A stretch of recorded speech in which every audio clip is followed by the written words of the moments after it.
जय हिंद दोस्तों। जैसा कि आप सबको पता होगा, यूपी पुलिस असिस्टेंट ऑपरेटर का एग्ज़ाम कल समाप्त हो गया है। आज के इस वीडियो में मैं कंप्लीट एनालिसिस करूंगा कि यूपी पुलिस असिस्टेंट ऑपरेटर का कट ऑफ कितना जा सकता है, कितने नंबर पे आपको आगे फिजिकल की तैयारी करनी चाहिए। उसके साथ साथ बहुत सारे बच्चों का यह भी प्रश्न था कि मेरा जीके जीएस और साइंस के सेक्शन में 50% स्कोर नहीं हो पाया है, तो क्या मैं पूरी तरह से फेल हो जाऊंगा या फिर अभी कोई चांस है, क्या नॉर्मलाइजेशन में 1 या 2 नंबर बढ़ सकते हैं या फिर नहीं। उसके साथ साथ मैं नॉर्मलाइजेशन के विषय पर भी बात करूंगा कि आपके एग्जाम में नॉर्मलाइजेशन कैसे होगा, किस शिफ्ट को कितना नॉर्मलाइजेशन में फ़ायदा मिलेगा। आज के इस वीडियो में मैं इन सभी टॉपिक के विषय में आप सबसे बात करूंगा। मैं उम्मीद करता हूं कि आप सभी लोग इस वीडियो को लास्ट तक जरूर देखेंगे। दोस्तों, यदि आपको यह वीडियो अच्छा लगे तो आप सभी लोग इस वीडियो को लाइक कर सकते हैं। अपने दोस्तों के साथ इस वीडियो को शेयर करना ना भूलें।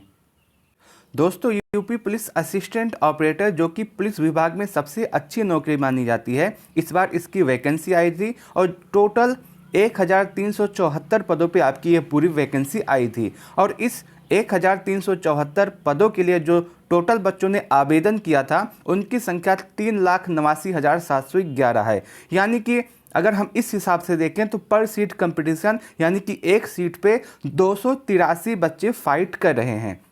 ये आपका पेपर देने वाले बच्चों का आंकड़ा नहीं है, ये फॉर्म भरने वाले बच्चों का आंकड़ा है।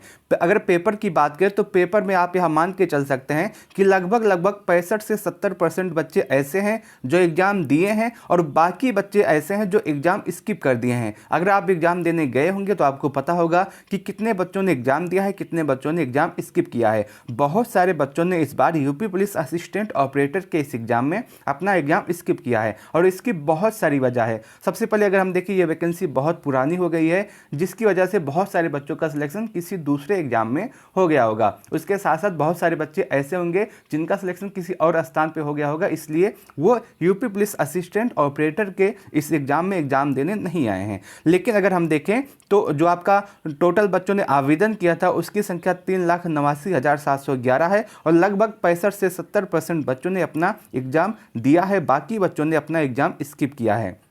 अब बात करते हैं पेपर के लेवल की, लेकिन उससे पहले मैं आपको एक चीज़ और बताना चाहता हूं। बहुत सारे बच्चों का यह सवाल था कि मेरा सेक्शन वाइज 50% स्कोर नहीं हो पाया है, तो क्या मैं पूरे एग्जाम से फेल हो जाऊंगा या फिर अभी कोई चांस बन रहा है। दोस्तों, जैसा कि आप सबको पता होगा, यूपी पुलिस असिस्टेंट ऑपरेटर के इस एग्ज़ाम में आपको सेक्शन वाइज 50% स्कोर करना अनिवार्य था। यानी कि मैथ में जो 40 क्वेश्चन आया है, उसमें से 20 क्वेश्चन आपको सही करना ही करना है। ऐसे आपका जीके में, साइंस में, हिंदी में, रीजनिंग में भी आपको 40 क्वेश्चन में से 20 क्वेश्चन सही करना अनिवार्य था। लेकिन बहुत सारे बच्चे ऐसे हैं जिनका साइंस और जीके जीएस के सेक्शन में 50% स्कोर नहीं हो पाया है, यानी कि 20 क्वेश्चन सही नहीं हो पाया है। और उनके मन में यही सवाल है कि आगे मेरा सिलेक्शन होगा या फिर मैं इसी से यहीं से बाहर हो जाऊंगा। तो मैं आपको बता दूं, देखिए बहुत सारे बच्चे ऐसे होंगे जो अभी ये सोच रहे होंगे कि मैंने, अगर देखिए 40 क्वेश्चन आया है और इस 40 क्वेश्चन में से मैंने 15 क्वेश्चन सही किया है और अभी उसके बाद माइनस मार्किंग नहीं था, तो आपने पूरा क्वेश्चन अटेम्प्ट किया होगा, जिसमें से आपका 15 क्वेश्चन आपको लग रहा है पूरी तरह से सही है, लेकिन जो आगे के 25 क्वेश्चन है उसमें आपको डाउट है कि इसमें सही है कि नहीं सही है, गलत है क्या है। तो मैं आपको बता दूं, मान लीजिए आपका 15 क्वेश्चन अभी पूरी तरह से सही है, आपका 100% सही है कि आपका 15 क्वेश्चन सही है, लेकिन आपने 25 में पूरा तुक्का लगाया है। अगर इस 25 में से आपका 5 क्वेश्चन सही हो जाता है, तब भी आपका 50% स्कोर हो जाएगा, तब भी आपका 20 से अधिक क्वेश्चन आप कर ले जाएंगे। अभी अगर देखिए, जो आपने तुक्का लगाया है उसमें से चांस है, आराम से चांस है कि 25 में से 5 सही हो ही जाएगा। तो अभी आप सभी लोग परेशान ना हो। अगर आपने 12 क्वेश्चन सही किया है, आपने 13 क्वेश्चन सही किया है, आपने 11 क्वेश्चन सही किया है, तो ऐसे में आपका चांस कम है कि आपका आगे सिलेक्शन हो सकता है। हालांकि चांस है, ये मैं नहीं कह रहा हूँ कि हो सकता है। जो आपने अटेम्प्ट किया है, जो आपने सभी क्वेश्चन को अटेम्प्ट किया है, उसमें से आपके 10 सही हो जाएं, उसमें से आपके 8 सही हो जाएं, उसमें से आपके 9 सही हो जाएं, तो आपका चांस बनता है। लेकिन यदि आपने ज़्यादा क्वेश्चन अटेम्प्ट नहीं किया है, क्योंकि बहुत सारे बच्चे ऐसे हैं जिनको ये भी नहीं पता था कि इसमें माइनस मार्किंग है या नहीं है। बहुत सारे बच्चे आपने देखा होगा एग्जाम सेंटर से बाहर निकलने के बाद कह रहे थे कि मैंने क्वेश्चन अटेम्प्ट नहीं किया, मुझे शायद ये लग रहा था कि इसमें माइनस मार्किंग है। उसके साथ साथ बहुत सारे बच्चों ने ये सोच के पूरा अटेम्प्ट नहीं किया है कि नॉर्मलाइजेशन में उनको फ़ायदा मिलेगा, लेकिन ऐसा नहीं होता है। अगर माइनस मार्किंग नहीं है तो आपको 100% क्वेश्चन अटेम्प्ट करना चाहिए। अब देखिए, बहुत सारे बच्चे ऐसे होंगे जिनका जीके जीएस और साइंस के सेक्शन में 20 क्वेश्चन में से 18 सही होगा, 100% उनका सही होगा, 19 सही होगा, 17 सही होगा, 15 सही होगा। तो ऐसे जो बच्चे हैं इनका सिलेक्शन आप मान के चलिएगा इनका 20 स्कोर हो जाएगा आराम से। जो उनमें जो बाकी प्रश्न में उन्होंने तुक्का लगाया उसमें से आराम से इतना सही हो जाएगा। आपको घबराने की कोई आवश्यकता नहीं है। दिक्कत उनके लिए है जिनको ये लगता है कि मेरा 8 क्वेश्चन सही है 100%, बाकी पर मैंने तुक्का लगाया है। जिनको लगता है मेरा 10 क्वेश्चन सही है, बाकी 30 क्वेश्चन पर मैंने तुक्का लगाया, तो उनके लिए थोड़ा सा दिक्कत है। हो सकता है कि आपका क्वेश्चन सही हो जाए तो आपका नंबर बढ़ जाएगा, और यह भी हो सकता है कि आपका क्वेश्चन ना सही हो, तो कुछ भी हो सकता है। उसके साथ साथ बहुत सारे बच्चों का यह भी डाउट था कि नॉर्मलाइजेशन कैसे होगा, आपके एग्जाम में नॉर्मलाइजेशन होगा या फिर नहीं होगा। तो मैं आपको बता दूं, आपका जो पूरा एग्जाम है ये आपका एग्जाम कई शिफ्ट में कंडक्ट हुआ है, तो ऐसे में आपके एग्जाम में नॉर्मलाइजेशन होगा। लेकिन नॉर्मलाइजेशन में इस बार यूपी पुलिस असिस्टेंट ऑपरेटर के नॉर्मलाइजेशन में ज़्यादा से ज़्यादा 8 से 10 नंबर का फ़ायदा होगा, इससे ज़्यादा नहीं होगा। किसी बच्चे का 8 हो सकता है, किसी बच्चे का 7 नंबर का फ़ायदा हो सकता है, किसी बच्चे का 10 नंबर का फ़ायदा हो सकता है। 10 नंबर से ज़्यादा नहीं बढ़ेगा, क्योंकि आपका एग्जाम बहुत लंबा नहीं चला है कि आपका नंबर 15-20 बढ़ जाए। जब कई दिनों तक आपका 1 महीने या 15 दिन या 20 दिन आपका एग्जाम चलता है, तो उसमें इतना ज़्यादा नॉर्मलाइजेशन होता है। आपका एग्जाम अगर हम देखें तो इतना ज़्यादा लंबा नहीं चला है, तो ज़्यादा से ज़्यादा जो नॉर्मलाइजेशन होगा उसमें 10 नंबर या फिर 8 नंबर या फिर 7 नंबर शिफ्ट वाइज, आपका जैसा शिफ्ट हार्ड है उस हिसाब से आपको नॉर्मलाइजेशन में फ़ायदा मिलेगा। लेकिन ये बात सत्य है कि नॉर्मलाइजेशन किया जाएगा और नॉर्मलाइजेशन होने वाला है। अब बात करते हैं कि आपका जब पूरा पेपर हुआ था वो पेपर कैसे हुआ था, किस सेक्शन में कितने क्वेश्चन आपके एवरेज रहेंगे और कितना क्वेश्चन अगर आपने किया तो आपको सिलेक्शन मिल सकता है। देखें, जो मैथ का सेक्शन था ये अगर देखें तो बहुत ज़्यादा इजी नहीं था, ना ही बहुत ज़्यादा हार्ड था। आप इसको मॉडरेट कह सकते हैं, क्योंकि कुछ क्वेश्चन ऐसे थे मैथ के सेक्शन में जिसमें ज़्यादा दिक्कत नहीं हो रही थी, आप आराम से बिना कलम उठाए उनको हल कर सकते हैं। लेकिन मैथ में कुछ क्वेश्चन ऐसे भी थे जो कि बहुत ही ज़्यादा लेवल के थे, बहुत ही अच्छे लेवल के क्वेश्चन थे, उनको करने में बहुत ज़्यादा दिक्कत हो रही थी। एक क्वेश्चन को करने में 3 से 4 या 5 मिनट भी लग रहे थे।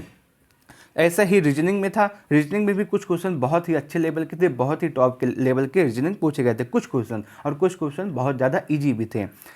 सबसे ज़्यादा हार्ड जो आपके पूरे एग्जाम में है वो जीके जीएस और साइंस का सेक्शन है, क्योंकि इसमें जो साइंस आया है बहुत ही अच्छे लेवल का आया है। न्यूमेरिकल भी जो पूछे गए हैं वो अच्छे लेवल के पूछे गए हैं। उसके साथ साथ आपके सिलेबस में आईपीसी धारा ये सब मेंशन नहीं था, लेकिन यहाँ से भी आराम से 6 से 7 क्वेश्चन आए हैं, और इसको करने में बच्चों को और भी ज़्यादा दिक्कत हुई है। इसलिए जीके जीएस और साइंस का जो सेक्शन है ये और भी ज़्यादा कठिन हो जाता है। बच्चे ज़्यादा जीके जीएस और में इतिहास पढ़ते हैं, भूगोल पढ़ते हैं, जियोग्राफी पढ़ते हैं, तो इस सेक्शन से ज़्यादा क्वेश्चन आया ही नहीं है। यानी कि ज़्यादा का क्या मतलब है कि आया ही नहीं है, इतिहास से जियोग्राफी से क्वेश्चन आया ही नहीं है, और ज़्यादा क्वेश्चन जो पूछा गया है वो साइंस, जीके जीएस, आईपीसी से पूछा है, इसलिए बच्चों को और भी ज़्यादा दिक्कत हुई है।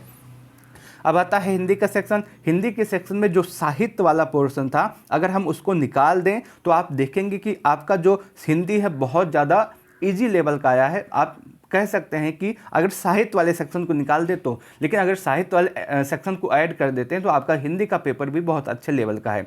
इसमें हिंदी में जो ज़्यादा कठिन था वो आपका साहित्य वाला पोर्शन था, बाकी सब इजी था, बाकी सब करने लायक था। तो आप यह मान के चल सकते हैं कि यदि आपने सब मिला करके 108 से 116 क्वेश्चन के आसपास किया है, अगर आपका सही बन रहा है तो आप पूरी तरह से सेफ हैं। इतने नंबर पे आपको पूरी तरह से फिजिकल के लिए आपका फाइनल सिलेक्शन भी हो सकता है।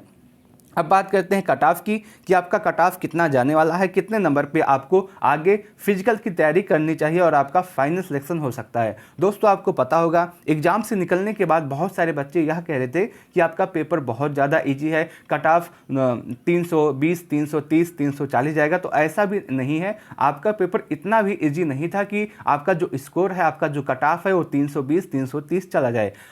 आप देखिएगा जैसे ही आंसर की आएगा, जो बच्चा कह रहा था कि 330 320 जाएगा, उसका ही स्कोर 300 के आसपास नहीं, 300 से ही कम हो जाएगा उसका ही स्कोर। तो ऐसे में आप सभी लोग निश्चिंत रहें, आपका कट ऑफ उतना ज़्यादा नहीं जाएगा। आपका जो कट ऑफ है यूआर में यदि आप हैं, यदि आप यूआर के कैंडिडेट हैं और आपका स्कोर 290 के आसपास बन रहा है, तो आप अपने आप को 100% सेफ मान सकते हैं, इतने में आपका सिलेक्शन हो जाएगा।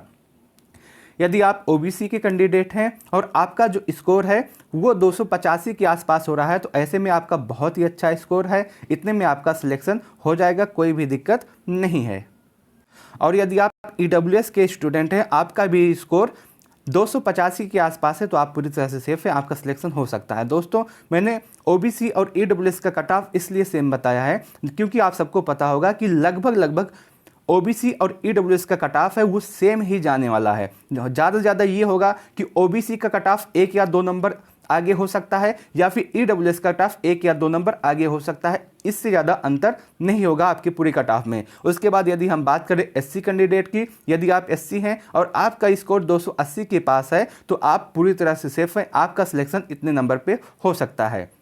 वहीं यदि आप एसटी हैं और आपका स्कोर 275 के आसपास बन रहा है, तो ऐसे में आपका सिलेक्शन हो सकता है, आप पूरी तरह से सेफ जोन में हैं। आपका जो कट ऑफ है वो इसी के आसपास रहने वाला है, इससे ज़्यादा आपका कट ऑफ नहीं जाएगा। तो आपका स्कोर यदि इतने नंबरों के आसपास है, तो आप अपने आप को पूरी तरह से सेफ मान सकते हैं। अब बात करते हैं आंसर की के विषय में कि आपका आंसर की कब तक आने वाला है और उसके बाद आपका फाइनल ज्वाइनिंग कब तक होगा। अगर हम बात करें आंसर की तो आप देखेंगे कि 12 से 13 तारीख तक आपका, 12 से 13 फरवरी तक आपका आंसर की जारी हो जाएगा। ज़्यादा समय नहीं लेगा, बहुत ज़्यादा अगर जाएगा तो 13 तारीख जाएगा, इससे पहले आपका आंसर की जारी हो जाएगा। मैं उम्मीद करता हूं कि आपको यह पूरा वीडियो अच्छा लगा होगा, आपको यह पूरी एनालिसिस अच्छी लगी होगी। यदि आपको यह वीडियो अच्छा लगा हो तो आप सभी लोग इस वीडियो को लाइक अवश्य कीजिएगा, अपने दोस्तों के साथ इस वीडियो को शेयर करना ना भूलें। उसके साथ साथ आप कमेंट सेक्शन के माध्यम से ज़रूर बताइएगा कि आपका स्कोर कितना हो रहा है। इस वीडियो को लास्ट तक देखने के लिए आप सबका बहुत बहुत धन्यवाद।